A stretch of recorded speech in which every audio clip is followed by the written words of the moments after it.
Hello and welcome to Straight Talk. I'm Aisha Subarkar. 2 decades ago, the U.S. embarked on a war in Afghanistan in the aftermath of the September 11th terrorist attacks. Hidden behind the invasion to root out al-Qaeda and topple the Taliban was a message that the U.S.'s military dominance would not be challenged. But fast forward 20 years, and the U.S. has found itself in a disastrous retreat. Amid that chaos, two countries are looking to come out stronger. Ludovica Brignola has this report. The Afghan government's sudden collapse is creating a seismic shift across Central Asia and the wider region. In the aftermath of the US chaotic withdrawal, China and Russia, two of America's staunchest rivals, are looking for opportunities to project their power in the region. First of all, Afghanistan is a gold mine for investors. The country is estimated to be sitting on $1 trillion worth of minerals, particularly iron, copper and gold. It is also thought to host one of the world's biggest deposits of lithium, which will be key in tackling climate change. But today, Afghanistan is one of the poorest nations in the world, with 90% of people living below the poverty line at $2 per day. If ever developed, these resources could help lift up Afghanistan's nearly 40 million people. China has hinted that it could include the country in its Belt and Road Initiative, a massive infrastructure plan across Asia and Europe, and it has offered to help in the country's reconstruction. Beijing has also shown it is ready to extend the Taliban formal recognition as Afghanistan's legitimate government. The Afghan Taliban hopes for China's increased participation in the peace and reconstruction process in Afghanistan, and can play an even bigger role in the country's future reconstruction and economic development. The Afghan Taliban will also create a favorable investment environment and put its own efforts to this. But economic opportunities come with risks too. China is widely accused of committing human rights abuses in its northwestern region of Xinjiang, including the detention of 1 million Muslim Uyghurs. The country shares a 90-kilometer border with Afghanistan. It's a mountainous region that sits directly across from where China says it's battling its own militants. Beijing made it clear it is willing to provide Afghanistan with support only on the condition that the Taliban won't allow any groups to use its territory to threaten China. But it's also asked Russia for help. When US troops were patrolling Afghanistan, Russia did not have to worry about securing the borders of its Central Asian allies. But a complete US withdrawal from the region leaves behind a political and military vacuum that Russia is looking to fill. Analysts also point out that Moscow and Beijing will use America's debacle in Afghanistan to hash out their own political narrative, the beginning of America's decline and the simultaneous rise of China and the East. While jostling for power in Central Asia for decades in the post-Soviet era, China and Russia are now seen joining forces in a new great game that has the potential to completely redraw Asia's geopolitical map. Ludovica Brignola, Straight Talk. And to discuss more on what interests China and Russia have in Afghanistan, joining me now from Singapore is Raffaello Pantucci. He is a senior associate fellow at the Royal United Services Institute. And from Brussels, Theresa Fallon. She is the director of the Center for Russia, Europe and Asia Studies. A warm welcome to you both. So the situation in Afghanistan is getting more volatile with the recent suicide attacks at Kabul airport. Raffaello, this chaotic withdrawal also of the foreign troops has also created a sense of uncertainty in the region. What's next for Afghanistan? Well, one would hope that what's next for Afghanistan is some sort of stability and a sort of end to the 40 or 50 long years of civil war that the country has faced. But unfortunately, all the indicators appear to be pointing in a direction of instability, and instability with with a government in charge that is Taliban-led, with clearly groups against that government that we saw most brutally articulated yesterday in the attack by the Islamic State Khorasan province against people trying to flee to Kabul airport. And one suspects this is probably the opening salvo in an internal civil war. And I think for the region around it, I think it's probably going to lead to greater terrorist threats in Pakistan in the first instance, possibly in Central Asia.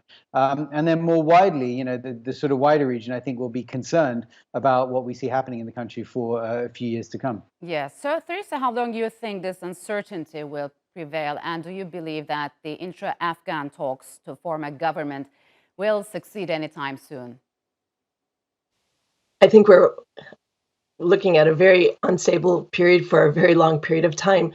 The US and NATO has been there for 20 years, and we haven't seen, with the collapse of forces so quickly, it showed that their efforts at nation building were really not working at all. So I think that the US has made a strategic choice to leave the region after 20 years there, and that now we see great power competition, perhaps, or causing problems within this kind of Russia, China, Pakistan, Iran area. So we'll see increased competition in Central Asia for influence, and this idea that they're all kind of working together. We might start to see internal fracturing between this kind of group of powers. And I think that this also gives the US more time to concentrate on what they see as their biggest strategic challenge, which is China. So how much has all of this changed the geopolitical map in Asia already, Raffaello? And do Russia and China stand to benefit from this? And where does this leave Pakistan and Iran?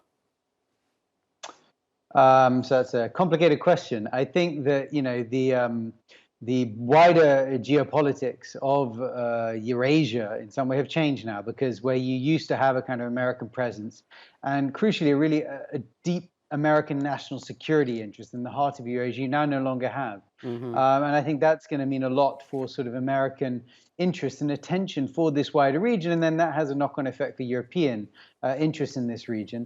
You have to remember that Afghanistan and Central Asia sit in a kind of triangular location between Russia, China, and Iran, three powers that are sanctioned by the West. And those sanctions don't appear to be letting up anytime soon. And the three of them do increasingly seem to be working together. So in some ways, we could say that the Eurasian heartland is increasingly getting, dominated by this kind of alliance of these three particular powers. Having said all of that, I do not think that this is actually necessarily a beneficial situation for China and Russia. I think, frankly, the potential instability that we might see in Afghanistan going forwards, I think is going to be more of a headache for them than for anybody else. At the end of the day, if we do see instability and terrorist threats emanate from Afghanistan, it's going to affect its neighborhood far before it's going to affect the West. So China has already released statements that it's ready to work with the Taliban to possibly help rebuild the country. Their foreign ministry spokesperson said China will also play a positive role in helping the country in self-capacity building, peace, reconstruction, and improvement of people's livelihoods. So, Theresa, how viable is China's plan to rebuild Afghanistan? What areas could they focus on? And do you believe that they will be welcomed by Taliban?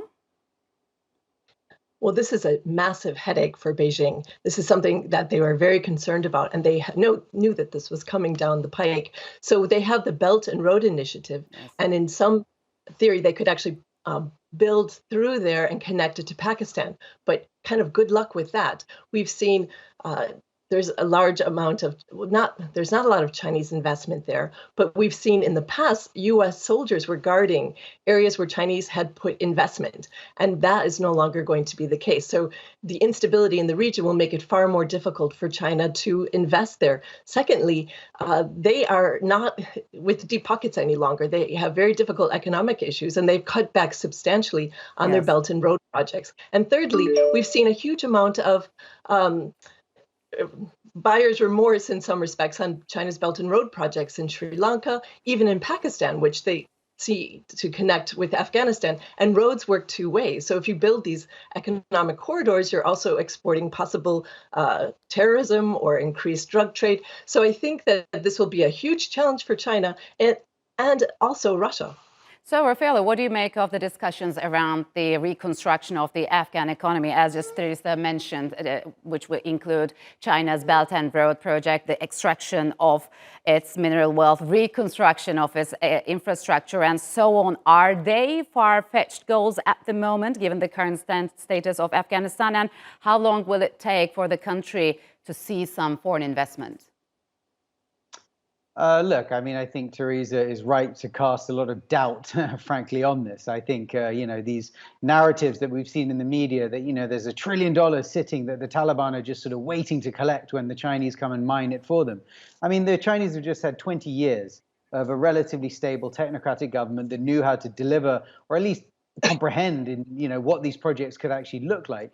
And in that time, they tried 2 projects, one in Messainak and one up in the north in Amudarya, and neither of those really worked, and they faced all sorts of problems. And that was when you had a stable government in Afghanistan, and you had international money coming in to actually pay for it. What infrastructure construction we've seen in Afghanistan done by Chinese companies has, for the most part, been Chinese contractors winning contracts that were put up to tender by the World Bank, the IMF, the Asian Development Bank, and other international financial institutions that support this stuff. So, the Chinese have actually put very little money into Afghanistan, and I struggle to see why this is going to change in an environment that is potentially less stable. The only final point I make is, some of these narratives around Belt and Road, connecting through Afghanistan, and these wonderful maps one sees, which sort of show a straight line, going from China across Afghanistan into Iran. I mean, if you've been to that territory, you know how incredibly impassable it is. And frankly, you're connecting parts of the world where there really aren't that many people.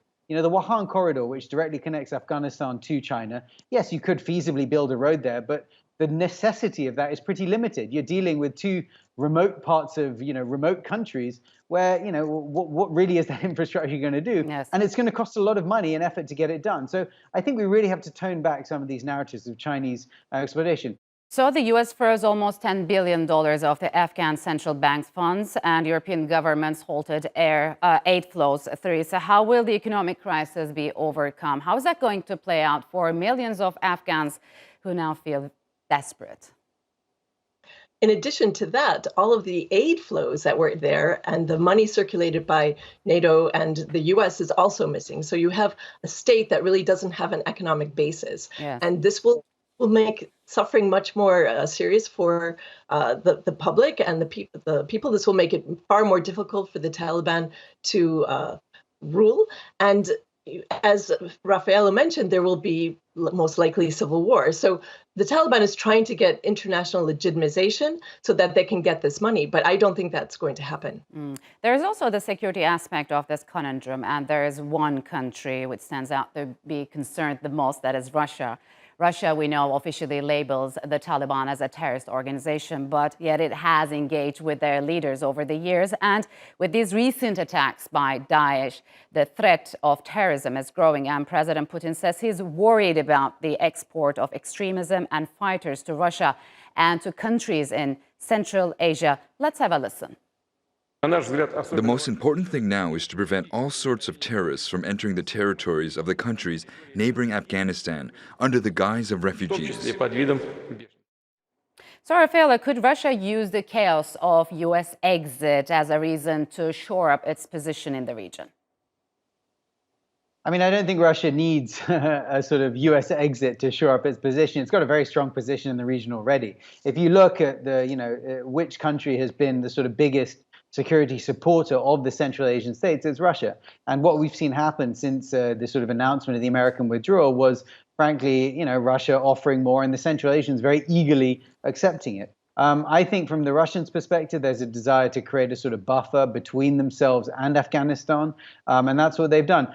The other thing I'd say is actually what's interesting to look at is some of the Russian commentary from Kabul. And, in the early days of the Taliban takeover of Kabul, and I'm aware we're still in the very early days, but I'm saying in the literally 1 or 2 days after it happened, the Russian embassy, they were saying, oh, well, actually, the city is more stable now under the Taliban rule than it was before. So, I think the Russians are having, frankly, a bit of fun there in terms of some of their narratives. But I think their concerns are quite real. But I also think that they've got a pretty good track record of figuring out how to protect that. And I think that's through ensuring that they have some sort of influence in Central Asia, which they already have. Yes. And they don't need to persuade the Central Asians very quick. It doesn't take much from Moscow to persuade the Central Asians that IS is a threat to them that they need to worry about, and they need Russian support to defend themselves against. So Russia's Lavrov has recently warned the U.S. against any military deployment in former Soviet Central Asian nations following the withdrawal from Afghanistan, and cautioned those countries against any such steps. So,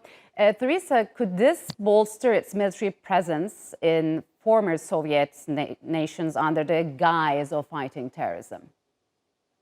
Well, there's a lot of political posturing right now, and this shows that Russia, many headlines like Russia is back and they're here to protect And I think that how China has a deep pockets and Russia, will they reach some sort of accommodation, or will Russia see this as their period to shine? So woes connect foes, as the old saying goes. And I think that the strategic calculus by the US perhaps was maybe not in the first year, maybe 5 years down the road, 10 years down the road, we might see this kind of marriage of convenience between Russia and China put under more pressure because of these security interests in Central Asia.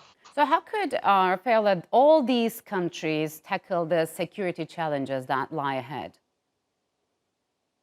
I mean, I think, what you're going to probably see in most of the neighboring situations is, I think for Pakistan, it's a very complicated problem because there's such deep interlinkages back and forth across their borders that they're essentially going to be stuck with working as closely as they can with the Taliban authorities to try to ensure that they're dealing with the problems that are undoubtedly going to come across the border.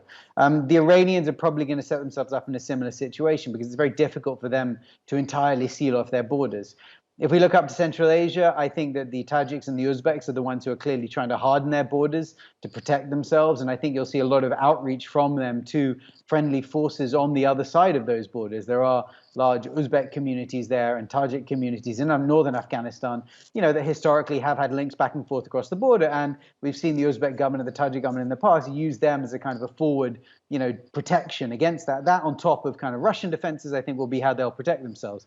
The Turkmen in Turkmenistan, it's very difficult to know, but they've previously been very happy to sort of accommodate some sort of a relationship with the Taliban to ensure their security. And, if we look at how Ashgabat welcomed the Taliban visitors earlier in this year, and, they were one of the more recent ones to do that, shortly before Beijing, we can see that I think they're going to establish that relationship quite carefully. And the Chinese have frankly sealed their border off. And they've created a strong security buffer by providing support for Tajik security forces along their border with Afghanistan and the Pakistani side in Gilgit-Baltistan. So they've created kind of a security buffer there along the Wuhan corridor, which I think will directly isolate them from these problems. And I think that's really what you're going to see. A lot of these countries trying to sort of seal themselves off and build connections with local power brokers and security actors to try to ensure that their particular security concerns. So do you believe, because we know that these countries have their own differences, do you believe one day they could embark upon a regional cooperation to tackle terrorism? I mean, there's a structure in place that they could use if they wanted to, called the Shanghai Cooperation Organization. The SCO is an organization that has as formal members all of the Central Asians minus Turkmenistan, China, Russia, and Pakistan, and India further afield. It's also got Afghanistan and Iran as observers, and Turkmenistan is sort of present in the background. And this is an organization that fundamentally focused on counterterrorism interests. That's what it sort of founded itself around. And yet the SCO has done very little in its 20-year existence of actually practical counterterrorism activity to deal with Afghanistan. We've seen a lot of training, we've seen a lot of discussion, but logically there's a structure in place that they could use, and I don't really see them using it. I think they're going to do it more at a bilateral level or at a minilateral level, because that's how I think they know that they can guarantee their interests. They worry if you go multilateral, you dilute your ability to manage your particular problems. So how do you see, Theresa, the region moving forward in terms of fighting terrorism? Just to pick up a point on the SCO, I think that we're going to see that there are very few areas where interests overlap, and that there, as Raffaello pointed out, that it has not been very effective whatsoever. We've left out two things in this region. India, which has relations with Russia, how that will play out, because India is actually quite concerned about the security environment and the relations with Pakistan. So this is a huge problem for India. In addition to that, we have this kind of question about legitimacy, because the Taliban have said in order to get some funding from China and also legitimization of their rule, that they will not interfere in any sort of or comment about what's going on in Xinjiang with the holding of Muslims. And this could be a problem for Taliban legitimacy further down the road, because as we know, many reports have highlighted the kind of prison system or concentration camps that are in Xinjiang for retraining. So I think that this could cause problems as well. And this is China's worst nightmare, having Afghanistan, possibly ISIS terrorists in their neighborhood, and who might take offense at what's going on in Xinjiang. So I think the region is really going to be extremely unstable for the future. I hate to make predictions, but I think that we're going to see a lot of instability in the region in the future. And I think that this is something that China is deeply concerned about. And I will watch carefully how China and Russia relations will work going forward. So as for the U.S., I just want to bring up some of the ramifications we're already seeing in the aftermath of the chaotic withdrawal. America's exit from Afghanistan overshadowed Vice President Kamala Harris's recent trip across Southeast Asia. She was there to reassure Asian allies that they can count on America. Here is what she said. Beijing's actions continue to undermine the rules-based order and threaten the sovereignty of nations. The United States stands with our allies and partners in the face of these threats.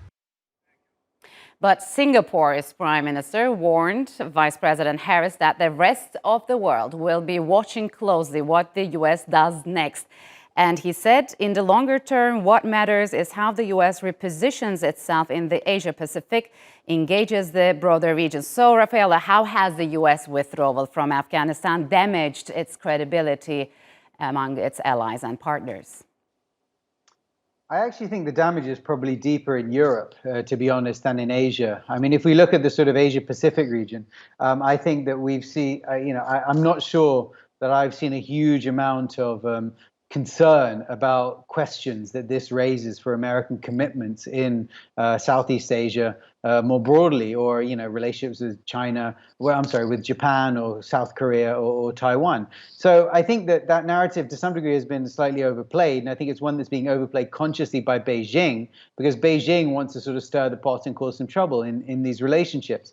But I think fundamentally, if you're looking at Southeast Asia in particular, they will say, well, what are you doing for us? And, are you continuing to engage with us? And I think we've seen a fairly steady effort by the United States to continue to focus on this region in particular, as a sort of major security concern in a place that they want to, bolster against China. So I'm not sure I see them damaged that badly. I think if we look to Europe, I think there are some questions being raised there. But to some degree, these are fairly perennial questions. There's always been a concern in Europe about, American commitments and interest, towards European defense and security. Yes. And frankly, an irritation from the American side that the Europeans don't step up and do more. Yes. So I think that is really where you're going to see more tensions playing out. And I think Kamala Harris's visit to Singapore and then onwards to Vietnam, was really an articulation of how, in fact, quite solid the relationships out here in Southeast Asia are. So, Theresa, what's your take on that? And what does this chaotic exit say to U.S. allies like Taiwan and Ukraine, that Ukraine should be on alert now? Well, I think that there's been a lot of hyperventilation about this. Everyone knew it would be very difficult to leave. And some analysts have wondered, who did the Taliban get advice from in regard to this kind of ring of steel that made it difficult for Afghanis to leave the country? So there were meetings with the Chinese shortly before this kind of took place, and there has been speculation. China's narrative is that the U.S. is in decline, and they want to have optics on that. And so this has really played, the journalists have been picking up on this in August. It's usually a slow month for news. And I think that it has been overplayed. The Chinese propaganda machine has tried to use this as a form of political warfare in their narrative with Taiwan. Like, look what happened in Afghanistan. We're going to, do something. Yes. Is the reliable partner in Taiwan. So I think that this has really been overplayed. And if anything, this shows that the Biden administration is redoubling their efforts. Previous administrations have been sidelined from their focus on the PRC, the People's Republic of China. So the Obama pivot to Asia was kind of watered down later on. And so we're seeing that the Biden administration is showing we are moving towards focusing on our most important security concern and China. So I think that the money that they're pulling out of there as well in Afghanistan, people said, the U.S. could have stayed and left a light footprint, but it was extremely expensive in addition to that. And so they'll have less distraction, and they will really be able to focus on China. And this is something that Beijing fears.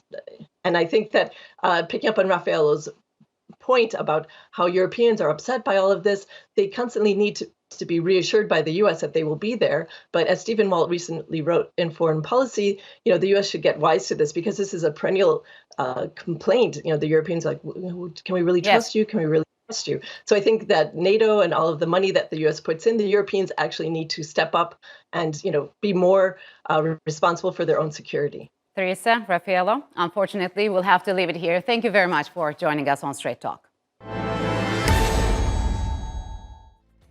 And that's all for this edition of Straight Talk with me, Aisha Subarkash. If you've got any comments, follow us and tweet us at Straight Talk TRT.